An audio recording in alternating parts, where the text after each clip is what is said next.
In this video, we're going to talk about doing employee surveys. Should you do one? If so, how do you prepare? How do you follow up? That's coming up right now. Hi there, I'm Andrea Adams, the host of HR Shop Talk. On this show, you get expert insight into all kinds of things that have to do with HR. I encourage you to subscribe to the show or podcast to keep learning from my guests. Today, my guest is Adam Zuckerman. Adam is a leader in employee experience and engagement. If you don't follow him on LinkedIn, you probably should, because he's pretty plain spoken and straightforward about a whole bunch of HR things. And I've appreciated his posts. Hi, Adam. How are you? Good. How are you? I'm great and looking forward to this. Some of this is going to, you know what, so many of these address my pet questions, but I have some pet questions I'm going to ask here. So let us not waste any time. You are an expert in experience, employee experience and engagement. So we have employee satisfaction, we have employee engagement, and more recently we've added employee experience. Can you talk about the difference between those three versions of the employee experience, I guess? Yeah, sure. So there's sort of been an evolution in the field. When people like me started doing this kind of work, we called it employee satisfaction. And that was essentially the opinion that the employee had about the organization or their job, when it was called job satisfaction. Just an overall, positive or negative view about the organization. And that proved to be a useful construct for a time, sort of helped to organize our thinking, but it did not reliably predict business performance. So that evolved and sort of skipped a step. There was something we used to call employee commitment, and that was sort of the next step. And that was a reasonable predictor of turnover, but it still did not predict performance. In retrospect, you can understand why. I mean, employees could be very satisfied and indeed committed, but not particularly hardworking. And so we didn't see a real clear connection. And then in the 90s, the field sort of migrated and evolved to employee engagement. And that was defined differently by different firms, but essentially the attachment that an individual has to the organization and the willingness to put in a lot of effort to help it succeed. And employee engagement as a construct, although it was defined differently and measured in somewhat different ways, in general, there is a lot of evidence that employee engagement reliably predicts business performance. And that's really when the field took off in the 90s. And I think surveying and interest in these topics became really much greater. And then yet, as you point out, the most recent sort of incarnation is employee experience. Employee experience is sort of the broadest possible way of thinking about these topics. You could define it as sort of all the touch points or moments that matter for an employee, between an employee and their employer. You could argue about where employee engagement fits into employee experience. I think of employee engagement sort of as an outcome of employee experience. So if you have a good employee experience, if you have development opportunities and a good relationship with your supervisor and collegial environment with your colleagues and interesting work to do and all the rest, which would produce a good experience, you will likely be engaged. Okay, I know this isn't going to be an employee experience episode, but I have to ask the question. Does a high employee experience score predict business success? Yes, absolutely. Okay. I can say that unequivocally. And we have a lot of evidence on that at WTW, and as do many, many other credible firms. So that question, I think, is settled. Okay, all right. Okay, so then let's stay focused. So I will try. So I'm going to, throughout this, I'm going to sort of pretend I'm an somewhat inexperienced HR leader, or maybe just someone who doesn't have a lot of experience with surveys. And so I'm an HR leader at a company that, maybe we did a survey a long time ago, but we haven't done one for a few years, and I never did it with them. So, should I be doing an employee survey? Yes, without question. You should be listening to your employees in a variety of different ways. Okay. And a survey is a great way to do that. It's a way to sort of quantify employee views and the employee experience. And the benefit of quantifying it is you can benchmark it, you can track it over time, you can identify how it might predict different aspects of your business and different KPIs. So you should be surveying your employees, absolutely, listening to them, and as a cornerstone of that, surveying them. And most organizations today are doing that in one form or another. So it's pretty common practice today. I've been doing this for over 20 years, and it wasn't always the case, but today it's pretty common practice for organizations to be surveying their employees on a regular basis. Right. So you talk about employee listening, and in general, if you just listening involves hearing, taking it in, and doing something about it. Are there conditions under which you would not recommend people do surveys? I mean, not really. I mean, so there are some in the U.S. There are some legal issues around labor negotiations where you have to be careful. It can be seen as unfair labor practice. Okay. Yeah. That could be, but otherwise, really, it's a question of what kind of surveys are you doing? What are you asking? How often? Are you using the information in a proper way? But I don't see, for an extended period of time, if you're not listening to your employees, the reality is there's a conversation happening, and you're just not a part of it if you're not surveying your employees. So we've established that we should do a survey, and if we have a chance, I'll ask you about the impact of not taking action or not taking visible action. But let's first go to how often we should be doing a survey. The most common approach still is an annual survey. Now that's not nearly as common as it used to be, because more and more companies are supplementing an annual survey with other kinds of survey work and the deployment of other listening tools throughout the year. So they might be surveying on a quarterly basis. They might be surveying new hires, kind of onboarding. They might be surveying people who leave, or at different life cycle points, when they get promoted, when they can come back from leave. So there's all kinds of time points that can provide value in terms of when you want to do surveys. The idea today, and I think the best companies in the world today, try to construct a listening strategy, an overall kind of approach. And usually the annual survey is still sort of the foundation or cornerstone of that. Yeah. And then they're adding in different sort of touch points throughout the year, depending on what their goals are, what the strategy is, what the workforce is like. That can take different forms. But at a minimum, an annual survey is still an extremely valuable frequency or cadence to get good information. You talked about, and I'm going to just go off track a little bit. You talked about other listening tools. What are some other listening tools besides surveys?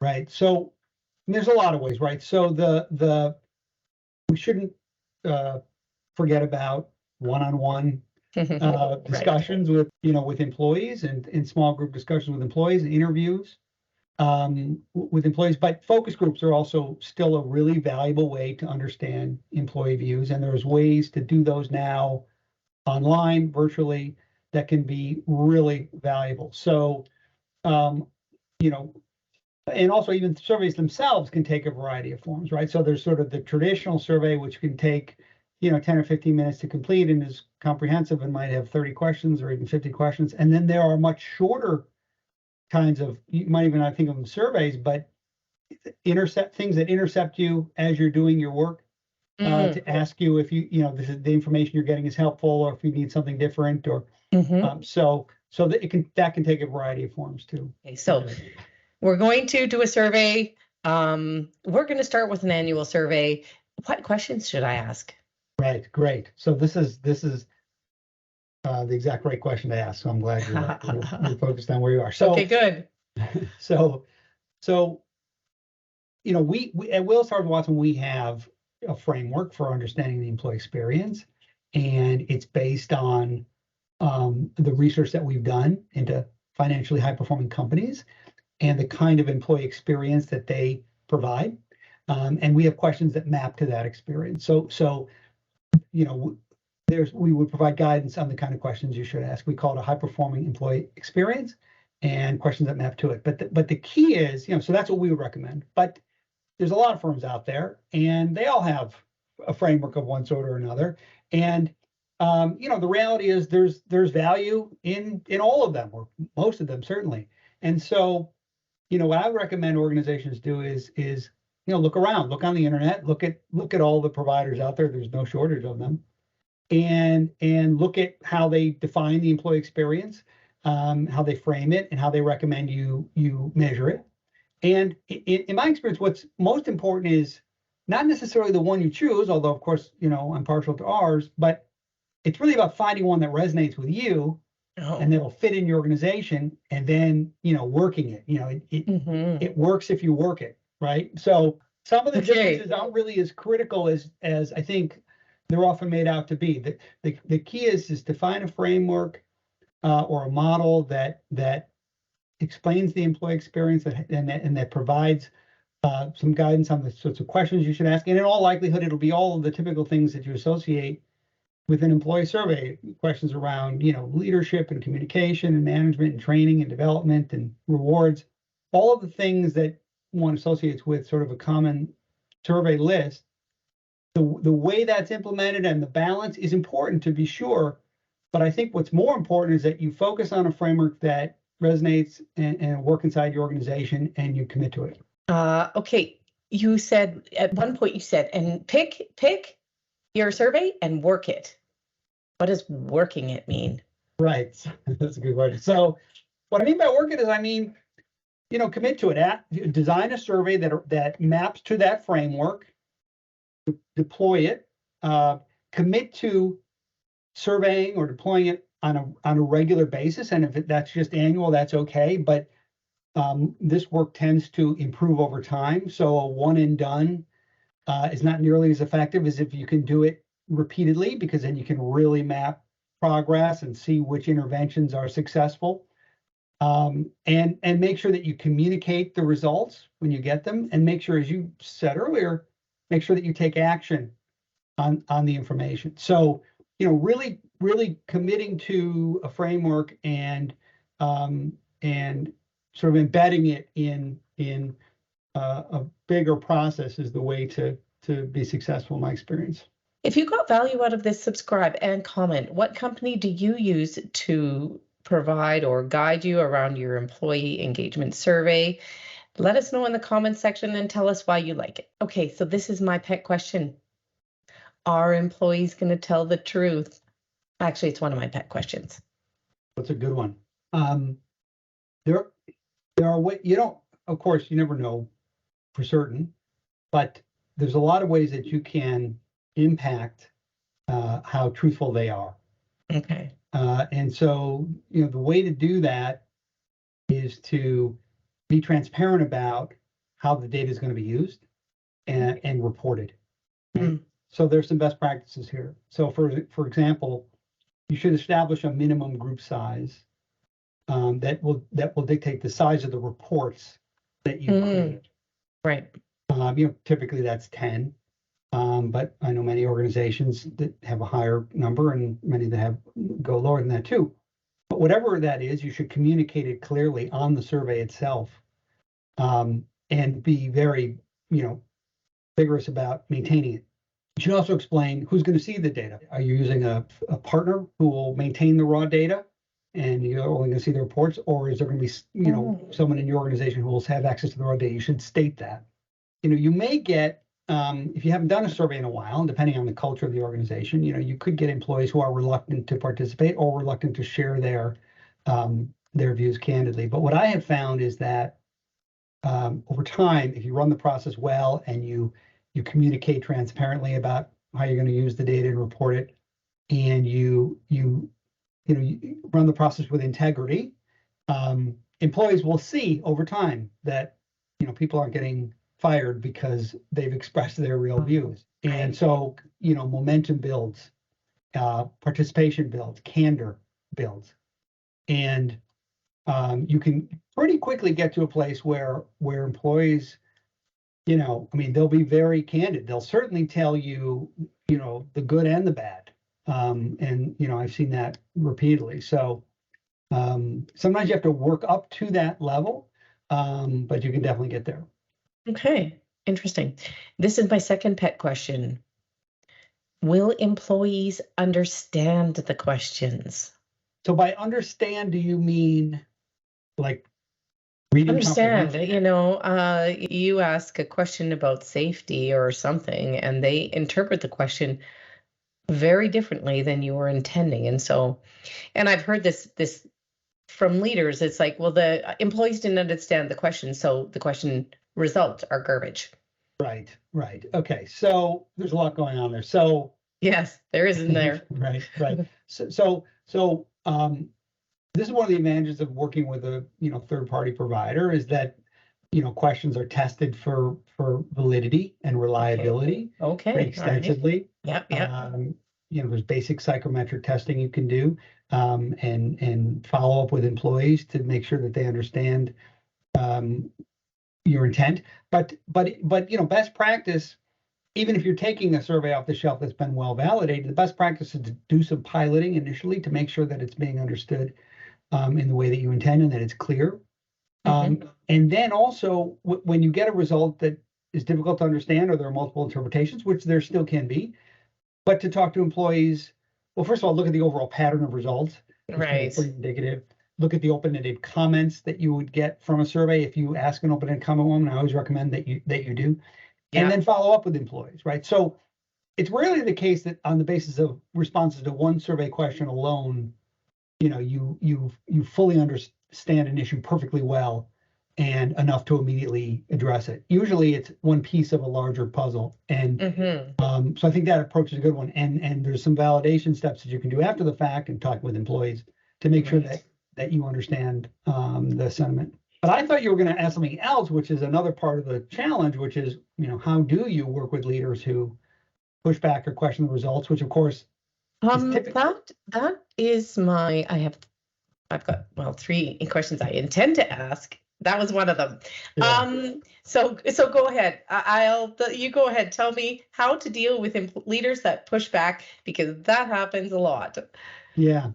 I mean, especially when especially when the results are negative and unfavorable. Right. Actually, only when the results are unfavorable. Okay. Right. So yeah. So absolutely right. So I mean, that's where I think there's a fair bit of skill, and again, working with a partner can help, because it sometimes can be easier to deliver difficult messages, if you're not inside the organization.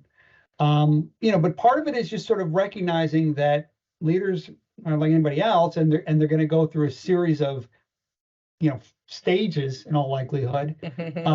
Initially, they may be reluctant to accept the information, but oftentimes, you can kind of get them there. You just have to be patient and recognize that, they need some time to adjust and to reflect and absorb that information. But that's one of the great things about survey data is that, I mean, it has a way of sort of diffusing some tough issues, right? Because, yes, you can question, of course, you can question anything, but, if you ask employees, senior leadership provides a clear sense of direction, or even more simply, I understand the direction of this company, and you've got a simple scale ranging from strongly agree to strongly disagree. There's only so many ways you can explain that away, and so there's kind of an objectivity that provokes, I think, a reaction and some insight and some action that can be really useful. Okay, so another question here. So back to me, and I'm that HR leader who's going to implement an employee survey for the first time. What is the most likely way I am going to mess it up? Oh, geez. Okay. Maybe so many pick ways. 2. I know, but pick 1 or 2. Yeah. Well, I think probably, candidly, it's pretty easy to field the survey today. In fact, I have a colleague who says, given all the tools and software available, it's never been easier to run a bad survey. And I think that that's true. So I think one of the mistakes that you can make is launching a survey sort of too quickly without thinking carefully up front about what you really want to ask, okay, and why, and also getting leadership buy-in into asking these questions and learning from the information and taking action on it. That's really important to get up front. And you can get yourself in trouble if you launch a survey, you maybe too quickly, maybe you haven't thought about, should we ask about, pay and rewards or not? Some people, there's different views on that, right? Should we ask about career development opportunities? If so, how should we ask about it? How much depth should we go into? If we're going to ask about leadership, which we should, what level of leadership? Should we ask about multiple levels of leadership? So there's some things to work out and to be mindful of at the beginning. So sort of mistake one is not really taking the time to design it properly and think through that. And then mistake two, which is related, is not talking with leaders and getting their buy-in to this notion that we're going to ask our employees 50 questions or 30 questions, and they're going to give us answers. And then we're going to have to, look at that information and absorb it, prioritize it, and take some action. So I would say those are probably the two biggest ways that you can mess it up that are really hard to recover from. Final question here. I guess you already answered this question. I was going to ask you, ultimately, do great results predict better organizational performance? And you said initially, unequivocally, yes. Unequivocally, yes. Although some of the most interesting work that I do is, it's one thing to say they predict business success sort of in the abstract or in general, right? For most companies, most of the time, all else being equal. That's absolutely true. And there's a ton of evidence on that. But it's even more compelling when you can demonstrate that inside a given organization. And that's what you can do if you've been surveying for a while and you have a few time points built up. You can actually start to predict inside the company, customer satisfaction, business results across entities, different sorts of KPIs, and that then becomes really powerful because it's not just do results predict performance in general, it's do they predict it for us. I mean, I've done this in hospitals and found that nurse satisfaction predicts mortality rates, bloodstream infections, really for them the most powerful things that they do. Manufacturing, we predict, scrap rates and on-time shipments. Retail stores, mystery shopper experience. So the more you can find the metrics that matter the most to that organization and show them that it reliably predicts those outcomes, the more you get leaders focused on the employee experience. And I think the more you're able to provoke action and change. Thanks, Adam. You did not disappoint in terms of just being plain spoken and straightforward. I did an episode on the employee experience that was maybe a little bit more complicated, but that link is right here and it was interesting too. Thanks for watching and see you next time.